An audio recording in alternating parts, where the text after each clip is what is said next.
എല്ലാവർക്കും വീണ്ടും ഒരു പുതിയ വീഡിയോയിലേക്ക് സ്വാഗതം. ഇന്ന് നമ്മൾ റവയും മുട്ടയും കൊണ്ട് പെട്ടെന്ന് റെഡിയാക്കി എടുക്കാൻ പറ്റുന്ന ഒരു അടിപൊളി ബ്രേക്ക്ഫാസ്റ്റിൻ്റെ റെസിപ്പിയാണ് പരിചയപ്പെടാൻ പോകുന്നത്.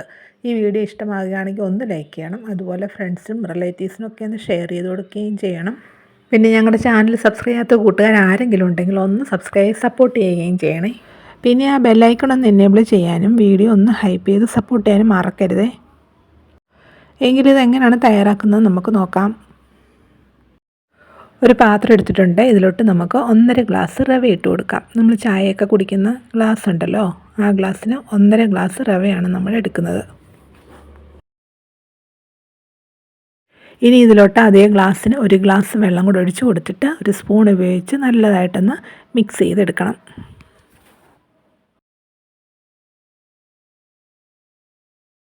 ഇനി ഈ റവയൊന്ന് കുതിർന്ന് കിട്ടാൻ വേണ്ടി ഒരു 6-7 മിനിറ്റ് നേരം ഒന്ന് റെസ്റ്റ് ചെയ്യാൻ വേണ്ടി മാറ്റി വെക്കണം. ഇപ്പോൾ ഒരു 7 മിനിറ്റ് ആയിട്ടുണ്ട്. ഇപ്പോൾ ഈ റവയൊക്കെ നന്നായിട്ട് കുതിർന്നിട്ടുണ്ട്. ഒഴിച്ചു കൊടുത്ത വെള്ളം എല്ലാം റവയിലോട്ട് നന്നായിട്ട് പിടിച്ചിട്ടുണ്ട്. ഇനി ഇത് നമുക്കൊരു മിക്സഡ് ജാറിലോട്ട് മാറ്റാം.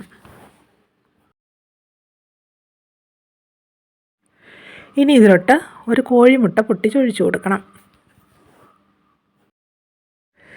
ഇനി ഇതിലോട്ടൊരു 1/4 ടീസ്പൂൺ ഉപ്പുപൊടിയും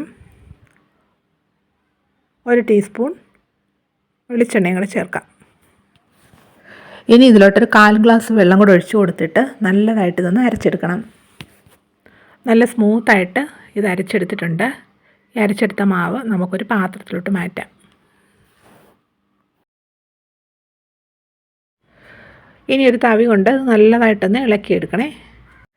ഇത് കുറച്ച് കട്ടിയായിട്ടാണ് ഇരിക്കുന്നത്. അതുകൊണ്ട് നമുക്കുണ്ടല്ലോ ഇതിലോട്ട് കുറച്ച് വെള്ളം കൂടെ ചേർക്കാം. മിക്സിയുടെ ജാറിലോട്ടുണ്ടല്ലോ 1/4 ഗ്ലാസ് വെള്ളം കൂടെ ഒഴിച്ച് കൊടുത്തിട്ട് അതുകൂടി ഇതിലോട്ട് ചേർത്ത് നല്ലതായിട്ട് ഒന്നുകൂടി ഒന്ന് ഇളക്കിയെടുക്കണം.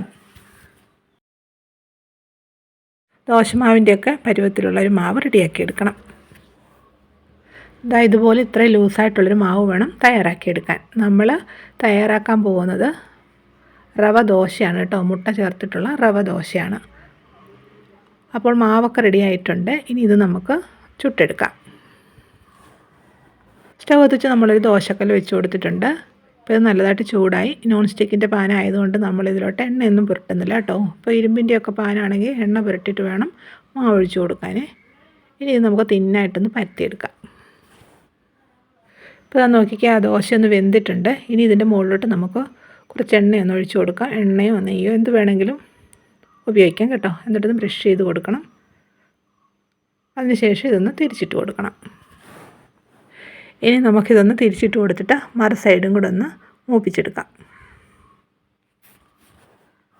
തിരിച്ചിട്ട് കൊടുത്തിട്ട് ഈ സൈഡിലും കൂടെ സ്വല്പം എണ്ണയൊന്ന് തേച്ച് കൊടുക്കണം കേട്ടോ. വേണമെന്നുണ്ടെങ്കിൽ തേച്ചാൽ മതി കേട്ടോ. അധികം എണ്ണ വേണ്ടാന്നുണ്ടെങ്കിൽ സ്കിപ്പ് ചെയ്യാം. ഇപ്പോൾ ഇതിൻ്റെ മറു സൈഡും മൂത്തിട്ടുണ്ട്. അപ്പോൾ നമ്മുടെ ദോശയൊക്കെ റെഡി ആയിട്ടുണ്ട്. ഇത് നമുക്ക് ദോശക്കല്ലിൽ നിന്ന് മാറ്റാം. ഇതേ രീതിയിൽ ബാക്കിയുള്ളതും ചുട്ടെടുക്കണം. കുറച്ചുകൂടി ഒന്ന് മൊരിച്ചെടുക്കണമെന്നുണ്ടെങ്കിൽ അങ്ങനെ വേണമെങ്കിലും ചെയ്തെടുക്കാം കേട്ടോ. ഇനി അടുത്ത ദോശ ഇടുമ്പോൾ ഇതിലോട്ട് സ്വല്പം വെള്ളം തളിച്ച് കൊടുത്തിട്ട് ആ വെള്ളം ഒന്ന് തുടച്ച് മാറ്റണം കേട്ടോ. ടിഷ്യൂ പേപ്പറോ അല്ലെങ്കിൽ തുണിയോ ഉപയോഗിച്ച് തുടച്ചതിന് ശേഷം വേണം മാവ് ഒഴിച്ച് കൊടുത്തിട്ട് വീണ്ടും പരത്തിയെടുക്കാൻ. ഇങ്ങനെ ചെയ്യുമ്പോൾ നമുക്ക് നല്ല പെർഫെക്റ്റായിട്ട് തന്നെ ഇത് ചുട്ടെടുക്കാൻ പറ്റും.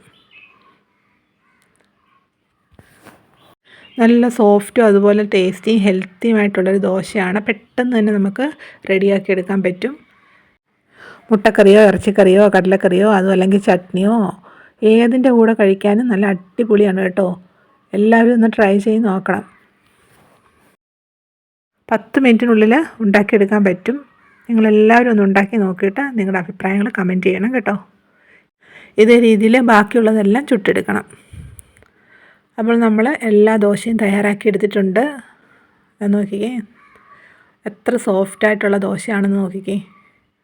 എത്ര സമയം ഇരുന്നാലും അതിൻ്റെ സോഫ്റ്റ്നെസ് നഷ്ടപ്പെടുത്തേയില്ല. ഇതേ രീതിയിൽ തന്നെ ഇരിക്കും കേട്ടോ. എല്ലാവരും ഉണ്ടാക്കി നോക്കിയിട്ട് അഭിപ്രായങ്ങൾ കമൻറ്റ് ചെയ്യാൻ മറക്കരുത്. വീഡിയോ ഇഷ്ടമായെങ്കിൽ ലൈക്ക് ചെയ്യാനും ഷെയർ ചെയ്യാനും അതുപോലെ ചാനൽ സബ്സ്ക്രൈബ് സപ്പോർട്ട് ചെയ്യാനും മറക്കരുതേ. വീണ്ടും ഇതുപോലെ പുതിയൊരു വീഡിയോ ആയിട്ട് വരുന്നതായിരിക്കും. Bye bye.